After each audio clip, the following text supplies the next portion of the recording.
নারী কুঁড়ে ঘরেও থাকতে পারে, 3 বেলার জায়গায় একবেলা খেয়েও থাকতে পারে, যদি কিনা তার শখের পুরুষটা সঠিক থাকে।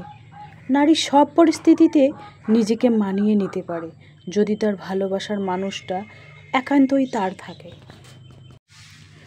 খুব অল্প টাকা পুঁজি দিয়ে ঘরে বসেই বিজনেস করে হাজার হাজার টাকা ইনকাম করতে পারবেন, প্রমাণ সহ দেখিয়ে দিলাম। ডেইলি বাঙালি ব্লগ, গ্রামের সাদামাটা জীবন, অল্প পুঁজিতে বিজনেস আইডিয়া আজকে তোমাদের কাছে শেয়ার করব। তো নতুন দিনে নতুন আরেকটি ব্লগ ভিডিও নিয়ে হাজির আমি আপনাদের মাঝে সাভানা, ভারতের ছোট্ট একটা গ্রাম শীতলকুচি জেলা থেকে বলছি। তো welcome back to my channel. আসসালামু আলাইকুম। তোমরা সবাই কেমন আছো? আমি আশা করি তোমরা সকলেই ভালো আছো। আলহামদুলিল্লাহ আমিও ভালো আছি, আর আমার পরিবার পরিজনদের নিয়ে আলহামদুলিল্লাহ আমি ভালোই আছি। আর আমার প্রাণপ্রিয় কলিজা আপু ভাইয়ারা তোমরা সবাই কেমন আছো? আমি আশা করি তোমরা সকলে ভালো আছো। তো বরাবরের মতন আজকে ব্লগটা আমি সকাল থেকেই শুরু করে দিলাম। তো চলো ব্লগটা দেখতেই থাকো, আশা করি খুবই ভালোই লাগবে। খুব অল্প টাকা পুঁজি দিয়ে ঘরে বসেই বিজনেস করে হাজার হাজার টাকা ইনকাম করতে পারবেন, প্রমাণ সহ দেখিয়ে দিলাম।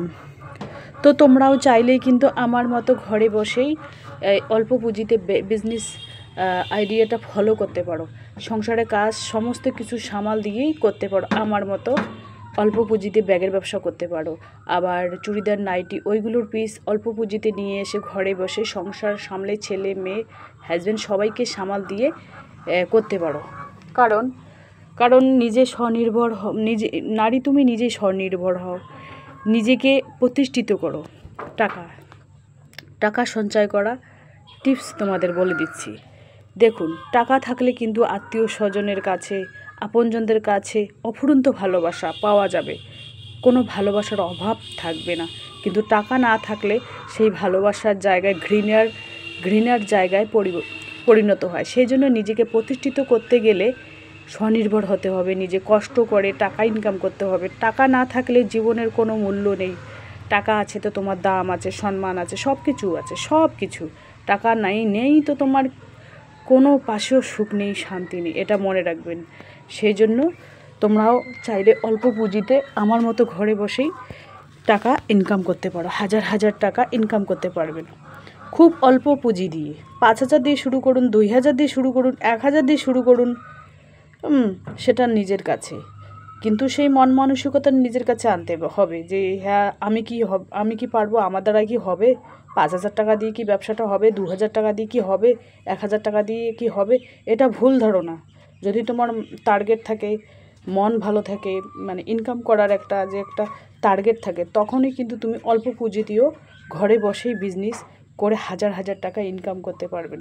আর যদি তোমার মনটাই না থাকে, মনটাই যদি তোমার বিজনেস করার ক্ষেত্রে না থাকে, তখন 1,000 টাকা কেন, লাখ টাকা দিয়েও, লাখ টাকা বা কোটি কোটি টাকা দিয়েও কিন্তু সেই তুমি মনটা বসাতে পারবে না সেই বিজনেস থেকে। সেই জন্য যদি তোমার মন মানসিকতা ভালো থাকে, একবারে ছেটেল করে নেবে নিজের মনকে যে আমার দ্বারাই হবে, 5,000 টাকা দিয়ে আমি আলহামদুলিল্লাহ শুরু করব সেই বিজনেসটা। তো তোমরাও চাইলে আমার মতোই কিন্তু অল্প অল্প করে ইনকাম করতে পারো।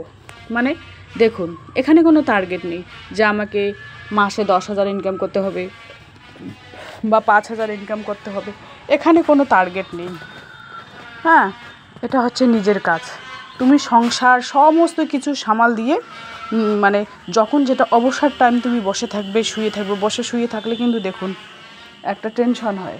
তো বসে শুয়ে না থেকে তোমরা যদি আমার মতোই অল্প কিছু ইনকাম করো, মাসে 2,000 হোক, 1,000 হোক বা 3,000 হোক ইনকাম করতে পারো, তাহলে কিন্তু সুন্দরভাবে জীবনটা কেটে যাবে। ইনকাম করে মানে 500 টাকা নিজের জন্য রেখে দিলে, পকেট খরচের জন্য, মোবাইল খরচ আছে, পান সুপারি আছে, তোমার মনে করো কসমেটিকের জিনিস আছে, 500 টাকা বাদে দিলাম, 2,500 টাকা ধরলাম। 2,500 টাকা তুমি প্লাস্টিকের ভাড়েও রাখতে পারো, মাটির ভাড়েও রাখতে পারো, এমনকি সরাসরি গিয়ে ব্যাংকে গিয়েও রাখতে পারো। তো এই যে দেখুন ব্যাগগুলো, এর আগেও আমি প্রত্যেকটা ব্লকে কিন্তু কোনো না কোনো ব্লকে আছে কিন্তু আমার ব্যাগ বাঁধাবাঁধির কাজ আর ব্যাগ সেলাই করাটা তোমাদের কাছে শেয়ার করতে পারি না, কারণ ওই সময় ক্যামেরা করার মতো লোক থাকে না, যেহেতু দোকানের মধ্যে সেলাই করতে হয়, ওখানে কোনো না কোনো লোক থাকে, তো সেখানে তো ক্যামেরা অন করা সম্ভব না।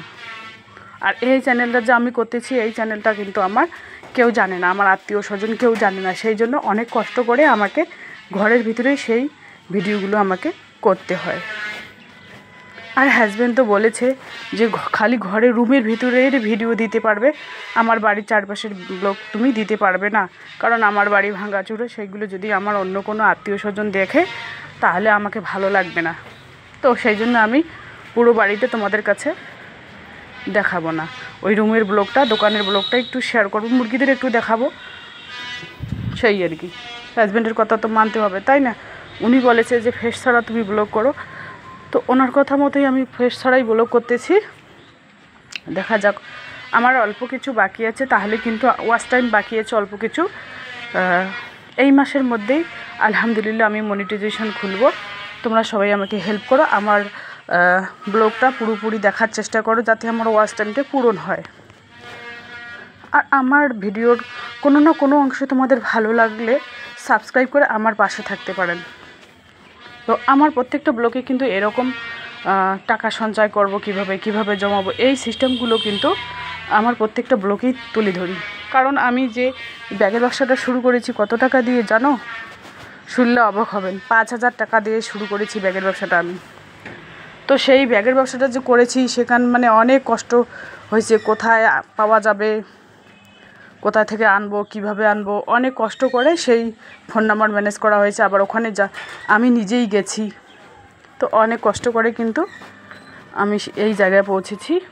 যাই হোক, মানে ওই ব্যাগের ব্যবসা দিয়ে আর ডিমের ব্যবসা দিয়েই, মানে মুরগিদের ডিম দিয়ে আমার কিন্তু প্রত্যেক মাসে 7 থেকে 8,000 টাকা আমি নিজেই ইনকাম করি।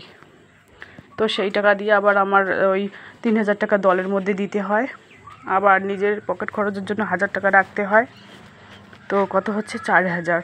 আর 3,000 টাকা মনে করো আরও একটা আমার দল আছে সোসাইটি অফিসের, সেখানেও আমাকে দিতে হয়। যেহেতু আমি নিয়েছি, আমি একটা দলের থেকে টাকা নিয়ে কানের বানিয়েছিলাম সোনার 12,500 দিয়ে, ওটার লোন শোধ করতেছি। আবার একটা লোন নিয়ে একটা স্যামসাং টিভি নিয়েছি, আর ওই ডিপ ফ্রিজটা নিয়েছিলাম, সেই জন্যই কিন্তু আমার অত ধার দেনা হয়েছে। এখন থেকে কি করব জানো? যদি টাকা হয় তো কিনবো কোনো জিনিস, টাকা না হলে কিন্তু ধার দেনা করে বা লোন নিয়ে কোনো কিছু করার আমার ইচ্ছে নেই। কারণ লোনের যা জ্বালা, খুব জ্বালা, সেই জন্য আমি এখন থেকে আর লোন নেব না। মানে নিজের সাধ্যের মধ্যে কেনার চেষ্টা করব, যতদিনই হবে ততদিনই করব। একটা শখের জিনিস করতে দেই 2 বছর লেগেই যাক বা 1 বছর লেগে যায়, কোনো সমস্যা নাই, কিন্তু আমি ধার দেনা বা লোন নেব না কারো কাছ থেকে, এটাই আমি টার্গেট নিয়েছি। তো এই যে দেখুন, এখন আমি এই যে তোমাদের এক ঝলক দেখিয়ে দিচ্ছি আমার লাউয়ের গাছগুলো কত সুন্দর হয়েছে। আর একটা গামলির মধ্যে ধনেপাতা রোপণ করেছি, বেশ সুন্দর, কাল বৃষ্টির পানি বৃষ্টি পেয়েছে, খুব সুন্দর হয়েছে। আর আজকে রান্না করব কি জানেন? আজকে রান্না করব দুধ কচুর ডাঁটি, আলু টালু বেগুন টেগুন দিয়ে একটু ঘন্ট, আর তিল বাদাম শুকটি মাছ ভেজে ভর্তা বানাবো একটা, আর এটা দিয়ে সকালে খাবো, আর দুপুরে ডিম ভেজে দেবো 2-3টে, হয়ে যাবে, দুবেলা আরামসে হয়ে যাবে। তো আমার বাড়ির পাশে যেহেতু দুধ কচুর ডাঁটি আছে, সেজন্য একবেলা আধবেলা কিন্তু আমি এভাবে চালিয়ে দিতে পারি, বুদ্ধি খাটিয়ে 1-2 বেলা যদি এভাবে চালানো যায়, তাহলে কিন্তু 50-60 টাকা প্রত্যেক দিনে সেভ করা কোনো ব্যাপার না। তো তোমরাও চাইলে আমার মতো সেই বুদ্ধিগুলো খাটাতে পারো, এইভাবে বুদ্ধি খাটিয়ে আমার মতো টিপসগুলো ফলো করে তোমরাও টাকা সঞ্চয় করতে পারবে। এই দেখুন, শুকটি মাছ ভেজে নিয়েছি অলরেডি, এখানে তিল বাদাম শুকটি মাছ ধনেপাতা পেঁয়াজ রসুন টসুন দিয়ে একেবারে জম্পেশ ভর্তা বানাচ্ছি। তো যাই হোক, যে কোনো সবজির সাথে যদি একটা যে কোনো ভর্তা ভারতি হয় না, তাহলে খাওয়ার যে একটা রুচি, সেই রুচিটা বাড়ে। আর ধনেপাতা হলে তো কোনো কথাই নেই, ধনেপাতা আর কাঁচা লঙ্কা হামানদিস্তাই করতেছি, শিলনোড়া তো আছেই। আর মিক্সিতে পেস্ট করা ভর্তা আমার ছেলেমেয়েরা খেতে চায় না, মিহি হয় ভর্তাগুলো, সেই জন্য আমারও ভালো লাগে না, সেই জন্য হামানদিস্তাই আর বা শিলনোড়াই ঠিক আছে। তো তো কচুর পাতাগুলো অনেক বড় বড়, এই কচুর পাতাগুলো আমি মুরগিদের খেতে দেব। তো এই যে দেখুন, এটা হচ্ছে সন্ধ্যার টাইম। চা মুড়ি নিয়েছি, এখানে লাল চা মুড়ি করে নিয়েছি। বিকেলে একটু শুয়েছিলাম, একটু আরাম করে তারপরে সন্ধ্যার দিকে উঠলাম। উঠে ভাবলাম যে দোকানের এক ঝলক তোমাদের কাছে শেয়ার করি। তো দেখুন, আমার ভাইয়ের মেয়ে এসেছে, ওরা প্রত্যেক দিনে আসে, হাজব্যান্ড জিলাপি নিয়ে আসলো। তো এখন জিলাপি খাবো আর কি সবাই মিলে। তো চলো, আজকের ব্লগ এ পর্যন্তই। ততক্ষণ তোমরা সবাই সুস্থ থাকো, সাবধানে থাকো, টাটা।